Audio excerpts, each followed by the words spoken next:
But my first question to you, do you have evidence that the Mkhwanazi we are talking about, Themba, why,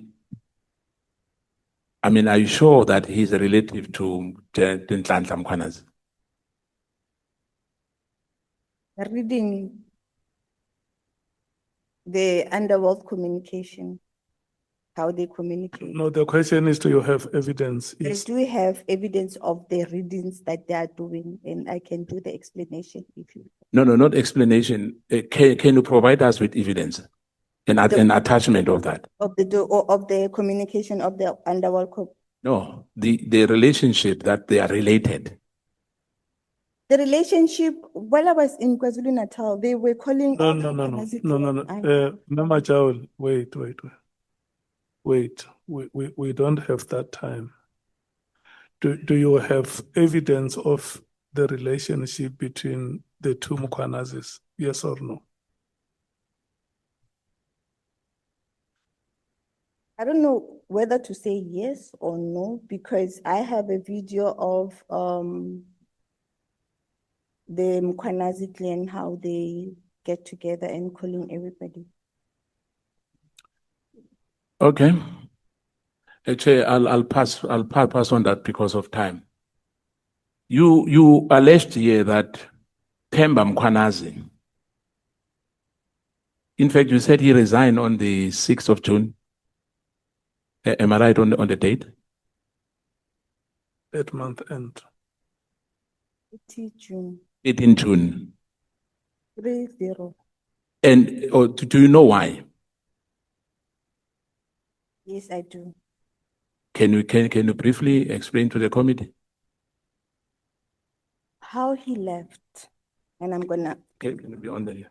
How he left with his sources. There was a Black Management Forum in roundabout May, and then one of his sources reported him because he's working with the sources that he has everywhere.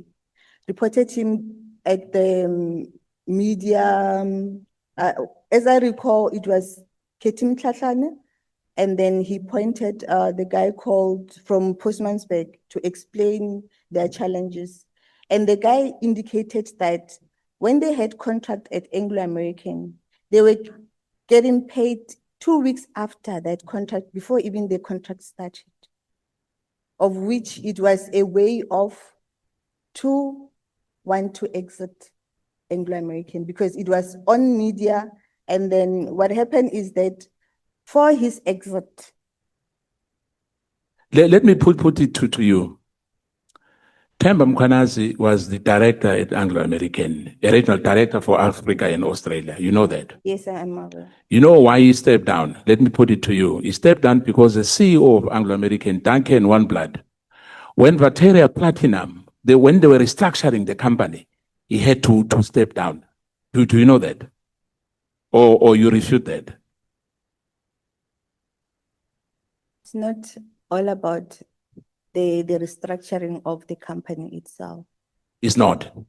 They were not restructuring. If I had the statement of the CEO, I will try and get it and read it to you, because he was saying Themba's exit of Anglo-American is questionable. Madam, with due respect,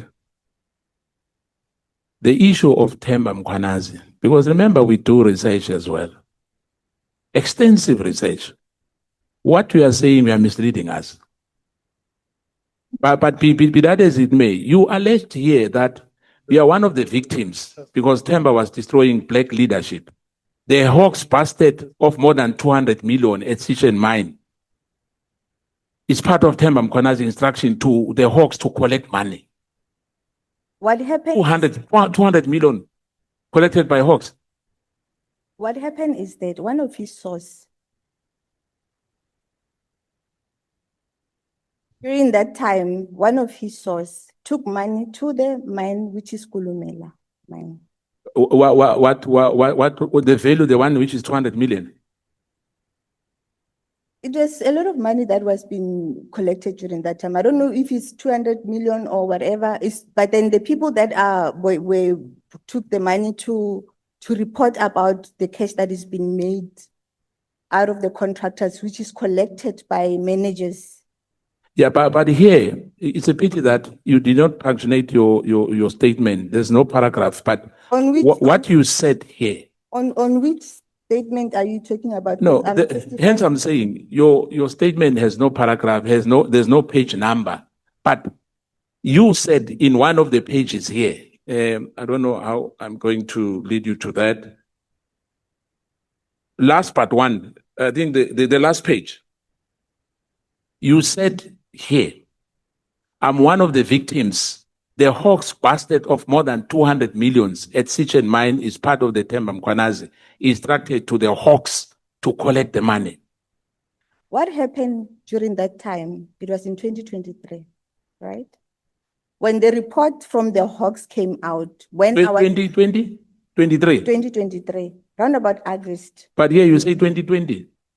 Surely it was a mistake of the typing error, but it was in 2023. Now, you know 200 million, over 200 million collected at the mine. 200 million and give it to the Hawks.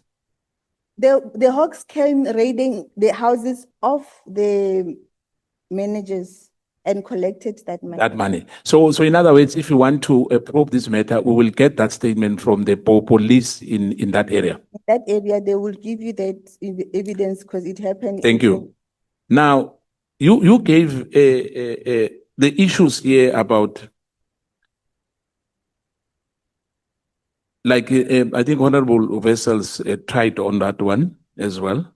There's an issue here about the loan, the bank statement. You said they refused to give you a bank statement. Am I right? Yes.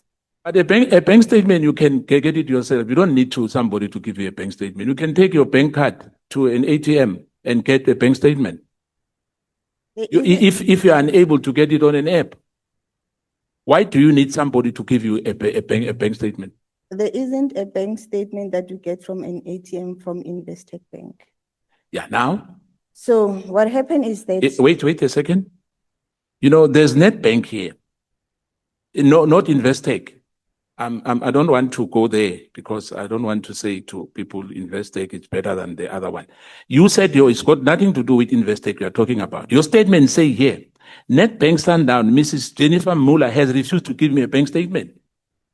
Not in Investec. Okay. Can I explain Yes. what led to that?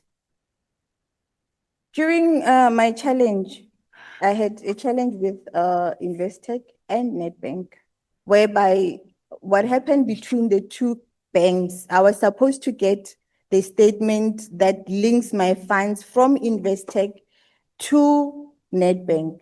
So I went to NetBank in Sandton to request the bank statements during that particular time, of which is not from the ATM, but from the bank itself. So they refused me on that statement. No, madam, I'm going to ask again this question because it's you who wrote here.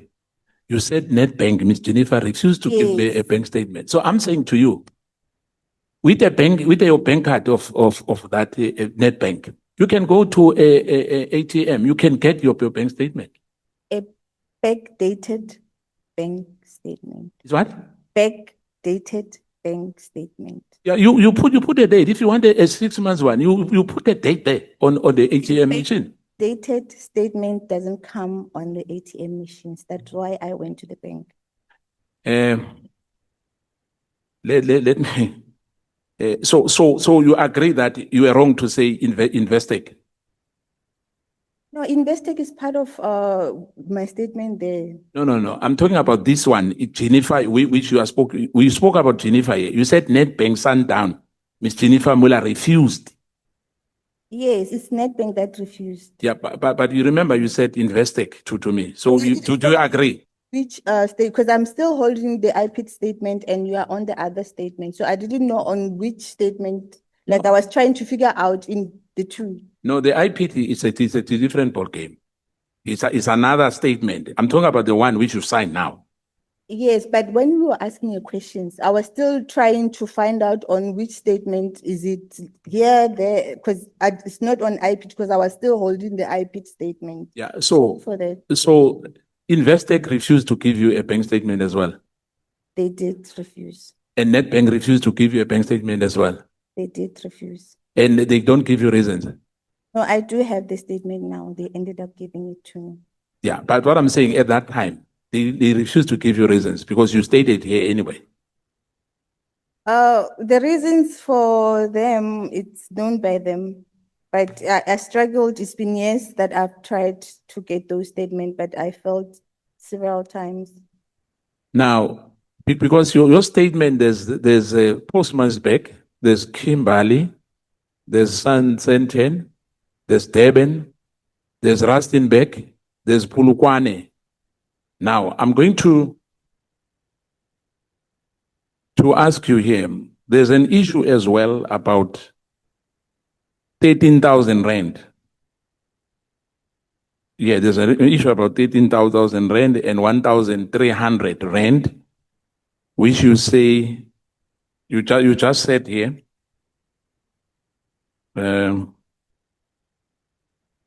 because there's no pages, unfortunately.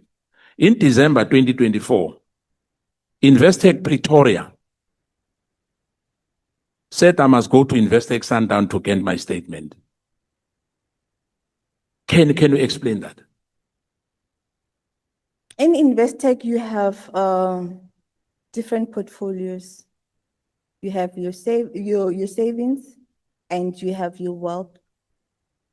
So in your savings, usually it was on the Pretoria branch, and in the wealth side, it was in the Sundown branch. And then Investec, we worked with a private banker. So during that time, they were sending me pillar to post up until they ended up saying, you must just go to Sundown and get your statement. As I said, I don't want to talk much about Investec because it will sound bad, because indeed what we are saying is untruth. There's no truth of what we are telling this committee. Some of us are the clients of those banks we are talking about here. You met Ingan Smith to from recovery, and she told you that you must draft another statement on Excel spreadsheet.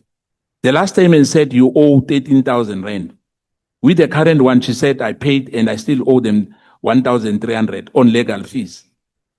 Can we come back to? Okay.